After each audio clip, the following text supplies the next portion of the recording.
Hello friends, welcome back to another video. अब हम reaction करने वाले हैं वाई इस्लाम बेस्ट चैनल की वीडियो। और इनकी वीडियोस बहुत हद तक मुझे बहुत ज़्यादा पसंद है और बहुत ही ज़्यादा मतलब अच्छी भी लगती है मुझे इनकी वीडियो। तो इनका टाइटल एक तो बहुत ही डिफरेंट, बहुत ही स्पेशल होता है। जैसे कि आज का टाइटल है गुरुजी बंदर से बने हैं, theory of evolution, Aniruddh Acharya ji versus doctor Zakir Naik. Aniruddh Acharya ji को आपने बहुत ज़्यादा सुना होगा, इन इस्लामिक वीडियोज़ के अंदर भी बहुत ज़्यादा आपने डिबेट देखी होगी इनकी डॉक्टर जाकिर नायक से करवाते हुए, या क्लिप्स आपने बहुत सारी देखी होगी। इसी तरह की ये वीडियो है आज की। डॉक्टर जाकिर नायक अपना जवाब देंगे। और अनिरुद्ध आचार्य जी से क्वेश्चन पूछा गया है कि क्या हम बंदर से बने हैं, या फिर इवोल्यूशन का मतलब थ्योरी इवोल्यूशन की क्या है, हम इंसान कैसे बने हैं, इस तरह की। और इस पे डॉक्टर जाकिर नायक क्या बोलते हैं ये भी हम इस वीडियो के अंदर देखेंगे। होप आप एंड तक बने रहे हमारे साथ वीडियो के अंदर, और वीडियो को लाइक करके जाए और सब्सक्राइब जरूर कर ले चैनल को। फिलहाल हम वीडियो को स्टार्ट करते हैं। जय श्रीमन नारायण। जय श्रीमन नारायण। गुरुजी, आपको क्यों लगता है कि हम लोग बंदरों से नहीं हुए हैं, प्रजाति हमारी? अच्छा, आपको क्यों लगता है? आपको गुरुजी? इसलिए लगता है बेटा क्योंकि हमारे पुराणों में लिखा हुआ है कि हम ऋषियों की संतान हैं। गुरुजी, साइंस कहता है कि हम लोग होमोडाइन्स प्रजाति हैं। जब हमको इवोल्यूशन चाहिए, हम लोग को जब स्ट्रक्चर चेंज चाहिए हमारी बॉडी में, जब हम लोग को अपने हिसाब से चाहिए, जब हम लोग को चेंजेस चाहिए, तो बंदर जो बंदर आजकल बंदर बन के रह गए और हम लोग इंसान बन गए। पहले होमोडाइन्स प्रजाति थे जो कि है ना गुरुजी बहुत ज़्यादा संख्या में हो चुके थे। तो कई लोग है ना ज़मीन पे उतर आए, और कई लोग अभी तक जो थे फॉरेस्ट में थे, जंगलों में। तो उन लोग को कोई भी ज़रूरत नहीं थी चेंजेस की, क्योंकि उनको अच्छे से खाना पीना मिल रहा था। और जो कई होमोडाइन्स थे जिनको खाने की कमी हो रही थी, वो लोग निकल पड़े ज़मीन की तरफ। तो जब वो ज़मीन की तरफ निकले तो उनके अंदर चेंजेस आने लगे, वो खेती करने लगे। तो धीमे धीमे उनका स्ट्रक्चर चेंज होने लगा। वो लोग, उन लोग की जो पूंछ थी वो भी कम होने लगी, और वो इंसान के रूप में धीमे धीमे आने लगे, और होमोडाइन्स प्रजाति से हम लोग इंसान बन गए। ऐसा साइंस मानता है। साइंस भी मान ही तो रहा है, या है ना। साइंस भी कहता है कि होमोडाइन्स जो है वह धीरे धीरे बंदर से मनुष्य हो गया। कोई प्रूफ है साइंस के पास? ऐसे डीएनए स्ट्रक्चर्स और ये सब, हाँ, कोई प्रूफ नहीं है। वो बातें कर रहे हैं, उनके पास कोई लिखित में साक्ष्य नहीं है, कोई गुरुजी जो प्रमाण नहीं। रामायण में जो बानर सेना थी, वो भी इंसानों की तरह थोड़ा था। बंदर सेना थी, लेकिन बंदर सेना में मनुष्य भी थे। राम उस जमाने के बंदर भी थे, पर बंदरों के बीच में ऐसा नहीं कि मनुष्य थे ही नहीं। आपने ठीक कहा कि बंदर सेना थी, पर बंदरों के बीच में राम जी तो थे। राम तो मनुष्य थे। विप्रधनुसुर संतहित लीन मनोज अवतार। राम जी तो मनुष्य थे, तो मनुष्य थे तब ना बंदर साथ दिए। हाँ। तो मनुष्य तो बेटा ऋषियों की संतान है। तो विज्ञान की बातें विज्ञान ही काट रहा है, उसकी थ्योरी को उसकी थ्योरी से ही काट रहा है। लेकिन हमारे वेद पुराण जैसा कह गए हैं उसे आज तक किसी ने नहीं काटा, इसलिए उनके बयान बदल रहे हैं, हमारे बयान नहीं बदलते। तो जो सत्य होता है वो नहीं बदलता। सो गुरुजी, हम लोग पहले बंदर थे, इसके बाद हम लोग ऋषि मुनि से हुए कि ना? हम नेचुरल प्रकृति सबसे पहले हमारे यहाँ उस दिन का प्रमाण है जिस दिन से सृष्टि स्टार्ट हुई, सृष्टि का स्ट्रक्चर तैयार हुआ। सबसे पहले भगवान नारायण की नाभि से कमल उत्पन्न हुआ, फिर ब्रह्मा जी प्रकट हुए, ब्रह्मा जी से मनु और शत्रुपा हुए। मनु की संतान है हम, इसलिए हमें मनुष्य कहते हैं। मनु की 3 बेटियां आकुति, देवहूति, प्रसूति हुई, प्रियव्रत, उत्तानपाद। फिर इनके विवाह होते चले गए ब्रह्मा जी के अन्य पुत्रों से, और वो संतान उनकी, अब जैसे करदम जी की संतान हुई, उनकी बेटियां हुई 9। वो 9 ऋषियों को ब्याही गई। जैसे अनुसुईया माँ विवाही गई अत्रि जी को, वशिष्ठ जी को विवाही गई अरुंधति माँ। तो वशिष्ठ गोत्र किसी का है? आप में से कितने लोग हैं जिनका गोत्र वशिष्ठ है? ये तो ये वशिष्ठ ऋषि की संतान है। मेरा गोत्र सांडिल्य है, मैं सांडिल्य ऋषि की संतान हूँ। आपका गोत्र क्या है? वत्स। वत्स। आप वत्स नाम के ऋषि हुए हैं, उनकी संतान है। हम भारतीयों के पास गोत्र है।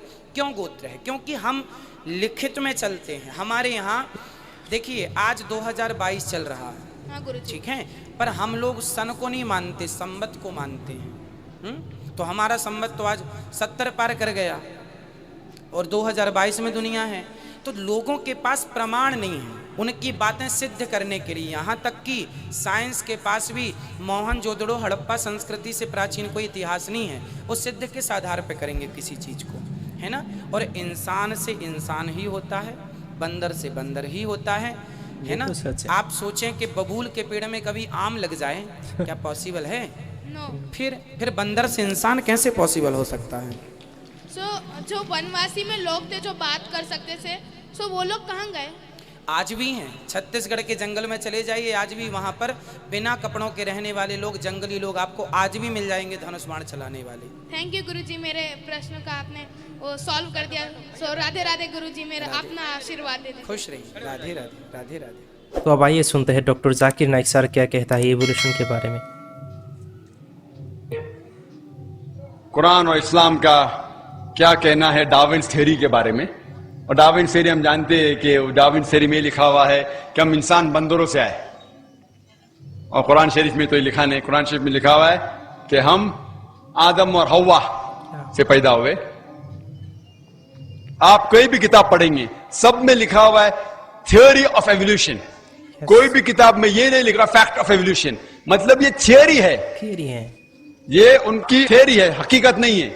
अगर आप चार्ल्स डार्विन की किताब पढ़ेंगे जिसका नाम है ओरिजिन ऑफ स्पीशीज, उसके अंदर चार्ल्स डार्विन एक शिप में जाते हैं, HMS बीगल, एक आइलैंड पे जाते हैं जिसका नाम है कैलेट्रोपिस, और वहां देखते हैं कि परिंदे अपनी चोंच मार रहे हैं होल के अंदर, और जैसा डेप्थ होल का है उसी तरीके से उनकी जो चोंच है वो छोटी और बड़ी हो जाती। तो इसको देख के वो अपनी थ्योरी प्रोपाउंड करते हैं नेचुरल सिलेक्शन की। और चार्ल्स डार्विन खुद जानते थे कि इसके अंदर भी बहुत से गलतियां थी, इसीलिए उन्होंने खत लिखा थॉमस थॉम्पकिन को कि मेरे पास पूरा सबूत नहीं है कि इंसान बंदर से बने, लेकिन क्योंकि मुझे समझाने में आसान होता है एम्ब्रियोलॉजी में, रूडिमेंट्री ऑर्गन्स में, मॉर्फोलॉजी में, इसीलिए मैं कह रहा हूं। और हमें स्कूल में भी पढ़ाया जाता है थियोरी ऑफ एवोल्यूशन, फैक्ट नहीं। और हम लोग स्कूल में जोक करते थे, अगर किसी को भी आपको इंसल्ट करने का है तो हम कहते थे अगर तुम डार्विन के टाइम पे होते थे तो डार्विन की थ्योरी साबित हो जाती थी, मतलब तुम बंदर जैसा दिखते हो। आज जो भी कह रहा है कि हम बंदर से बनाए गए, ये बिल्कुल गलत साबित हो चुका है। आज आप देख रहे हैं अगर हम बंदर से बने, उसकी थियरी है क्या एनिमल्स स्लोली इवॉल्व होते, बदलते जाते, और बंदर से बदलते बदलते इंसान हो गए। आज कहीं भी दुनिया पे आप देखते कोई भी शख्स जो बंदर आदमी के बीच में दिखते, किधर भी, अमेरिका में जाओ, इंग्लैंड में जाओ, किधर भी जाओ, सारी दुनिया में कोई भी आदमी बीच में नजर है आपको? बंदर और आदमी के बीच में नजर है? इससे साबित हो डार्विन थ्योरी तो बिल्कुल गलत साबित हो चुकी है। और कई साइंटिस्ट लोग ने, एल्बर्ट ग्योगरी, फ्रैंक सैलिसबरी, बहुत से साइंटिस्ट लोगों ने उस टाइम ही कह दिया था कि डार्विन थ्योरी गलत है। और even by molecular biology Francis Crick कहते हैं कि हमारे दिमाग को बहुत आप गलत सोचते हैं जो लोग कहते हैं कि हम बंदर से बने। तो इसीलिए ये थियरी है आज गलत साबित हो चुकी है, और ये कुरान के भी खिलाफ है। कुरान कहते हैं कि हमने इंसान को एक जोड़े आदम और हवा से बनाया है। तो दोस्तों बिल्कुल, मतलब मुझे भी लगता है ऐसा, हमें भी ऐसा ही लगता है कि सही बात है, मतलब बंदरों से नहीं है। मतलब ये चीज़ें हमारे हिंदू धर्म में और इस्लाम में भी लिखा हुआ है। जैसे इस्लाम में एडम और हव्वा से पैदा हुए, इस्लाम हिंदू धर्म की बुकों में भी लिखा हुआ है कि मनु और ये स्मृति जो दोनों थे, इनमें से मनु की संतान है मनुष्य, जब भी हमारा नाम पड़ा है। तो मतलब कहीं ना कहीं ये दो चीज़ सिमिलर लिखी हुई है, नाम बेशक अलग हो बट सिमिलर लिखा हुआ है कि दो शख्स ऐसे थे जो पहले आदमी थे, पहले औरत थी धरती पे, जो ऊपर वाले ने जो बनाया, जिनको बनाया था, उनसे हम सब पैदा हुए हैं। बाकी मतलब ऐसा नहीं है कि ये नहीं, ये जो थ्योरी डेफिनेटली उन्होंने सिर्फ थ्योरी लिखा हुआ है, जो थ्योरी है मतलब फैक्ट नहीं है। डॉक्टर जाकिर नाइक ने जैसे बोला, थ्योरी का कोई प्रमाण नहीं है, साइंस ने प्रूफ तो नहीं किया। और आज भी है, अगर हम बंदर से पैदा हुए या फिर हम बंदर से बने, तो मुझे समझ में नहीं आ रहा जो अब के टाइम में बंदर है वो अब क्यों नहीं इन्वॉल्व हो रहे, क्योंकि अब तो इंसान भी है सामने। अगर वो बंदर से हम इन्वॉल्व हुए तब तो इंसान था ही नहीं, अब तो इंसान है बंदरों के सामने, वो हमारी कॉपी करके हमारे साथ इन्वॉल्व हो सकते हैं, लेकिन ऐसा तो कुछ भी नहीं है। तो ये थ्योरी बिल्कुल गलत है, थ्योरी ऑफ एवोल्यूशन या थ्योरी ऑफ जो बंदर से पैदा हुए है, ये बिल्कुल गलत है। जो कि इस्लाम में, जो कि हिंदू धर्म में इनकी बात लिखा हुआ है वही मुझे सही लगता है। डॉक्टर जाकिर नाइक भी सही है, अनुराधाचार्य भी सही है इस वीडियो के अंदर। वीडियो मुझे पहली बार दोनों की परफेक्ट लग रही है, इंटरेस्टिंग वीडियो, अच्छा लगा मुझे। आप लोग बताइए आपको कैसी लगी वीडियो, और जाने से पहले सब्सक्राइब जरूर करना। Thank you for watching this video. मिलते हैं आपसे इस तरह की नेक्स्ट वीडियो में, तब तक के लिए tata bye bye, take care.